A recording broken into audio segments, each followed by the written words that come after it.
Un hombre debe aprender a detectar y mirar en su interior esa chispa que brilla en su mente, pero subestima su pensamiento porque es suyo. En cada obra de genio reconocemos ideas nuestras que hemos rechazado. Esta frase la hemos tomado de Ralph Waldo Emerson, porque de eso va el video de hoy. Para todas aquellas personas que alguna vez sintieron inclinación por algún tema en especial, que por alguna razón terminaron sepultándolo y acallando en su interior, pero saben que aún está ahí, latente y que de vez en cuando quiere salir. De eso hablaremos en el video de hoy. Mostraremos ejemplo de personas que han sido capaces de seguir sus inclinaciones y han podido hacer que la evolución humana avance.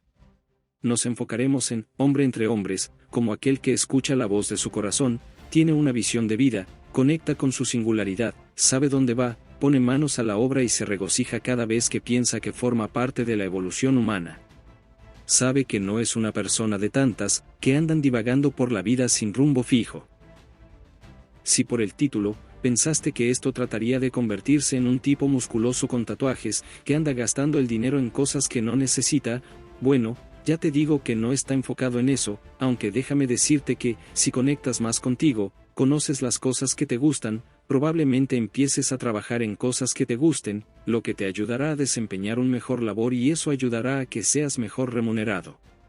También, estarás más contento contigo mismo, la gente percibirá tu energía y querrá estar contigo. Una cosa lleva a la otra. Así que comencemos.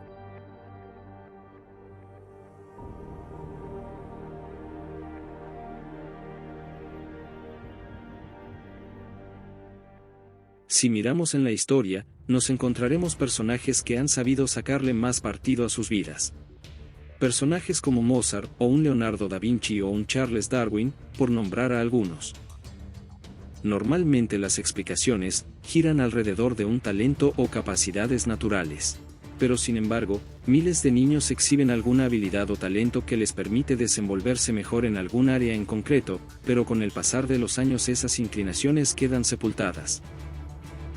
Si todos nacemos con prácticamente el mismo cerebro, con más o menos potencial para alcanzar nuestros objetivos en la vida, ¿por qué solo un número limitado parece haber sobresalido del resto?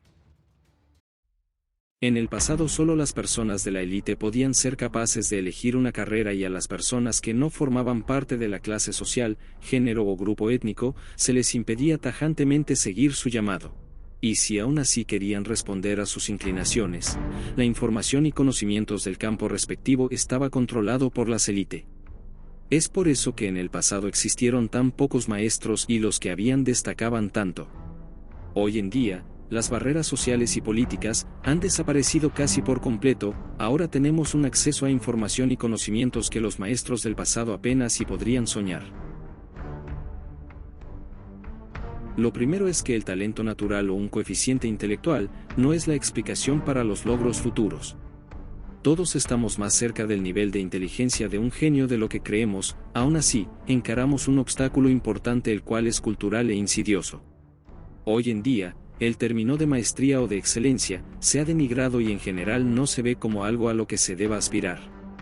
Todo lo que huela a disciplina o esfuerzo parece opresivo o pasado de moda. La idea de esforzarse para alcanzar lo que quieres se ha visto erosionado por la gratificación instantánea. Dejamos todo en manos de la tecnología.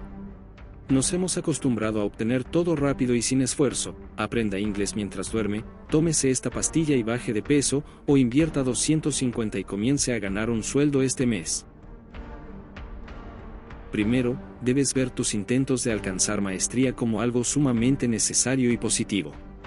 Esta maestría no tiene el propósito de dominar la naturaleza ni a los demás, sino el dominio de nuestro destino. La inactividad es algo patético y destructivo. Busca tu contribución a la causa más importante de todas, la sobrevivencia y la prosperidad de la raza humana.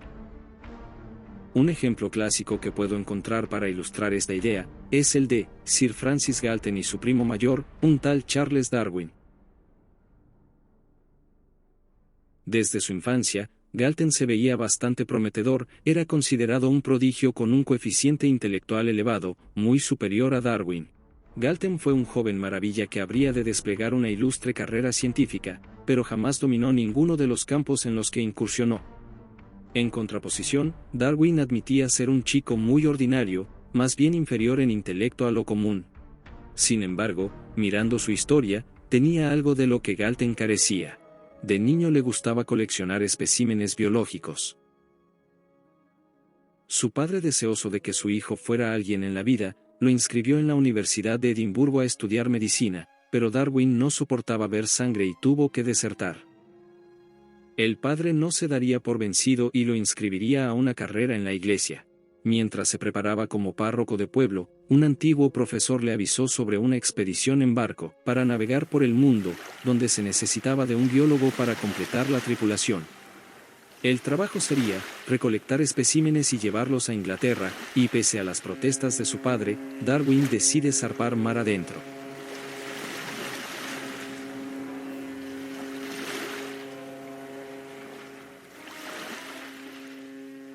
Llegando a América del Sur, pudo reunir increíble cantidades de especímenes, como fósiles y huesos, pero no sería lo único que encontraría.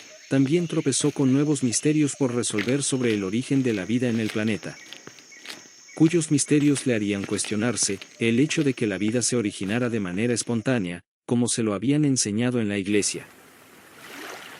Durante los 5 años en el mar, Darwin comenzaría a notar cambios en sí mismo. Antes cualquier trabajo le parecía tedioso, pero ahora trabajaba el día entero. De hecho no soportaba desperdiciar minutos del viaje. Al volver a casa, su padre quedó atónito.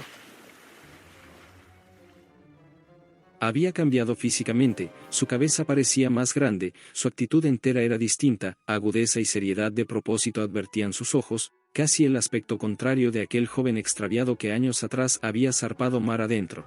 Resultaba obvio que ese viaje había cambiado a su hijo en cuerpo y espíritu. Y así fue como llegaría a elaborar su teoría, pero en el camino tuvo que hacer frente a agobiantes labores, como por ejemplo 8 años de estudios para poder ser acreditado como biólogo. También tuvo que aprender a desarrollar finas habilidades políticas y sociales, ya que con una teoría como la de él, se toparía con los prejuicios de una época victoriana.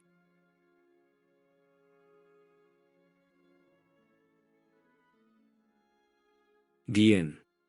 Los elementos básicos de esta historia se repiten en la vida de todos los grandes maestros y se repetirán en la tuya.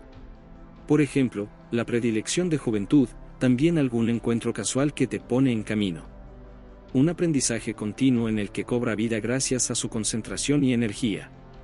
Un hombre debe tener visión de vida, dictada por las inclinaciones de su corazón. En el caso de Darwin, era la intriga por saber sobre las distintas especies. Una vez identificada, destacan por su capacidad de practicar con más ahínco y seguir más rápidamente el procedimiento del que se trate, todo el cual se deriva de la intensidad de su deseo de aprender y la honda afinidad que sienten con su campo de estudio. En el núcleo de ese gran esfuerzo se encuentra una cualidad innata, que no es el talento, ya que eso es algo que se puede desarrollar. La cualidad es inclinación firme y profunda por un tema en particular, y eso es el reflejo de nuestra singularidad en el mundo. Esta singularidad se refleja por nuestras preferencias por actividades o temas de estudios particulares, tales como la música, deportes, matemáticas, resolución de problemas, reparación y reconstrucción de cosas o juegos de palabras, etc. Las experimentas como un llamado interior, el cual tiende a imperar en tus pensamientos y sueños. Por accidente o a través de un gran esfuerzo, hallas tu camino, en donde tu inclinación puede florecer. Esta intensa afinidad y ambición permite soportar las penalidades propias del procedimiento, como desconfianza en sí mismo, tediosas horas de práctica y estudios, reveses inevitables, pullas incesantes de los envidiosos. Todo este procedimiento termina por desarrollarte una seguridad y capacidad de recuperación de las que otras personas carecen. En la cultura contemporánea, tendemos a igualar facultades mentales e intelectuales con éxito y realización. En muchos sentidos, sin embargo, los que separan a quienes dominan un campo, de los muchos que solamente ejercen un empleo, es una cualidad emocional. El nivel de nuestros deseos, paciencia, persistencia y seguridad, termina por desempeñar en el éxito un papel mucho más importante que la posesión de facultades mentales extraordinarios. Si nos sentimos motivados y vigorizados, podemos vencer casi todo.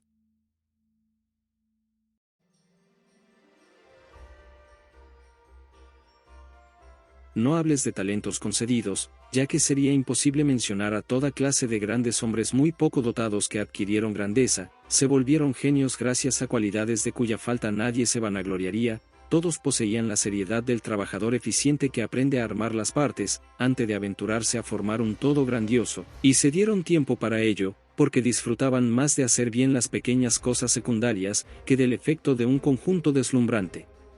Toda tu vida es un aprendizaje, en las que aplicas tus habilidades. Todo lo que te ocurre, es una enseñanza, si prestas la atención debida. La creatividad que adquieres al aprender en detalle una habilidad debe renovarse con frecuencia, forzando siempre tu mente a recuperar un estado de apertura. Todo lo vivo se halla en un estado continuo de cambio y movimiento. En cuanto te sientas a descansar creyendo haber alcanzado el nivel deseado, tu mente entra en una fase de deterioro. Pierdes una creatividad arduamente obtenida y los demás empiezan a sentirlo. Este es un poder y una inteligencia que debe renovarse de forma permanente, de lo contrario se extinguirá. Por último, es mi deber advertirte y prohibirte terminantemente, que albergues pensamientos que te quiten la responsabilidad de tu vida. Tú eres el responsable de la manera como vivas y de mejorarla cada día. De cierta manera, se las han arreglado para hacernos creer que el mundo está cada vez más allá de nuestro control, con los problemas ambientales o económicos por nombrar algunos, a base del miedo, han logrado que la gente entre en un estado de pasividad. Si logramos convencernos de que no somos responsables de lo que nos sucede, nuestra aparente impotencia resulta más aceptable. Debes tomar precauciones. Si dejas que estos pensamientos te contagien, inconscientemente, desviarás la mirada de tus aspiraciones, lo que reducirá tu nivel de esfuerzo y disciplina por debajo del punto de eficacia. Al adecuarte a las normas sociales, escucharás a los demás antes que a tu propia voz. Elegirás una profesión en base a lo que te dicen tus amigos o tus padres, o en lo que parece más lucrativo. Quizás tengas éxito en la vida, pero tu falta de deseo verdadero te agobiará. Tu trabajo se volverá mecánico y acabarás viviendo por el ocio y los placeres inmediatos. Podrás frustrarte o deprimirte, sin comprender que la fuente de ello es tu indiferencia a tu potencial creativo. Antes que sea demasiado tarde, encuentra el camino a tu inclinación, para así explotar las increíbles oportunidades de la época en la que te tocó nacer.